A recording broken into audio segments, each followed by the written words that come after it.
ambazo za Mheshimiwa Rais, tumeona tuje hapa katika chuo cha utumishi wa umma campus ya Singida, ambao na siku 100 tayari chuo kimekamilika na wanafunzi kwa jamii, lakini ndani ya siku 100 hizi tumehakikisha kwamba chuo kimekamilika, ni majengo mapya na wanafunzi zaidi ya 1000 wamekuja katika eneo ambalo ni bora na ni zuri. Kwa hiyo tumehakikisha kwamba ndani ya siku hizi 100, yani yale yalikuwa yamebaki mapungufu yote yalikuwa hajaisha katika chuo hiki yamemaliziwa na wanafunzi wamehamia hapa.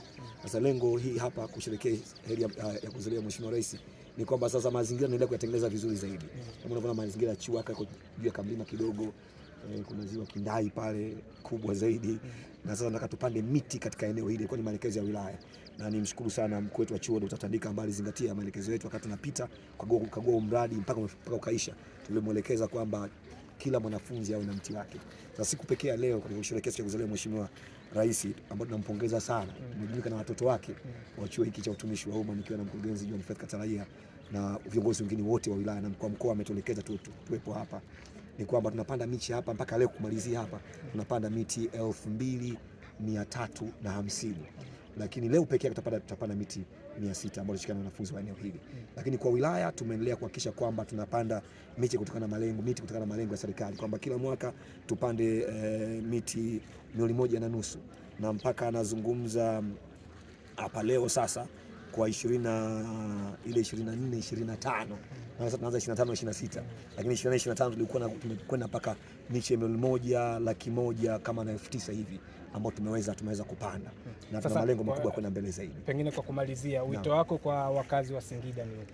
Wito wangu kwa wakazi wa Singida ni kuhakikisha kwamba kila kaya wanaopanda miche walau isipungue 3 mpaka 5, na katika upandaji ile hakikisha unakuwa ni mti wa kivuli, lakini usiache pia kupanda mti wa matunda, kwamba una kivuli lakini pia unapata faida ya mti wa matunda, na hilo ni jambo kubwa zaidi. Lakini kwa wale ambao tunasafisha mashamba, tuhakikishe tunafuata sheria yetu ya usafishaji wa mashamba, kwamba asilimia zile 30 za miti ambayo ipo kwenye shamba pale isiondolewe, maana wakati mwingine unasafisha mashamba na nakata miti yote, haitakiwi. Kwa hiyo watu wetu wa TFS wataendelea kulisimamia hilo, kisha kwamba hata unaposafisha shamba usafishe ukaondoa miti yote tukakosa miti ile ya asili. Ni jambo la kipekee, lakini kubwa zaidi ni kwamba tulinde misitu yetu, kwamba maeneo yale ya nchi yetu ni kubwa hii.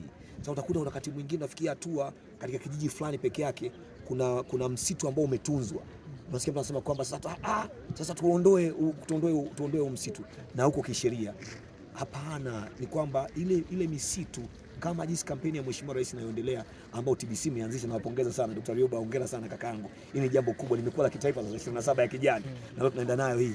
Sasa ile maeneo ya misitu, hata sisi wenyewe ni viongozi na wanasiasa wote, kuanzia madiwani wote mpaka wote wanasiasa, wakumbuke kwamba maeneo ambayo yametengwa kwa ajili ya misitu ni maeneo ambayo yanatusababishia kuwa na hali ya hewa iliyo bora sana, yanatusababishia kupambana na mabadiliko ya tabia nchi, kwamba ni maeneo ambayo tuyatunze. Tumesema mifugo isiingie kule, lakini lingine kubwa zaidi ambayo tumekubaliana wilaya ya Singida ni kwamba hatusemi maeneo ya wafugaji, hapana, tunasema malisho, kwamba tutenge malisho, na tumeanza kuyatenga na tuyalinde. Manake nini? Wewe ambaye una mifugo, peleka mifugo yako kwenda kuchunga ile pale malisho, rudi kwako.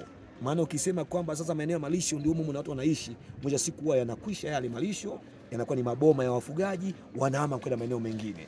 Hilo ni kubwa kabisa ambalo kwa kweli lazima tulibebe, na sisi kama leo tumeanza nalo hilo. Maeneo ya Mgodi kule tumetenga maeneo, tunasema haya ni malisho, kwamba wafugaji mtapeleka mifugo yenu ndani, mtachunga, mnaondoa mifugo, na ng'ombe mmoja kwa mwaka anakula ekari 2.5 mpaka ekari 3. Kwa hilo la muhimu sana, lakini lingine tuzingatie sheria za ufugaji, kwamba sio eneo moja inajaa mifugo iliyopitiliza. Kwa hiyo tukienda hivyo basi mazingira yatakuwa ni mazuri.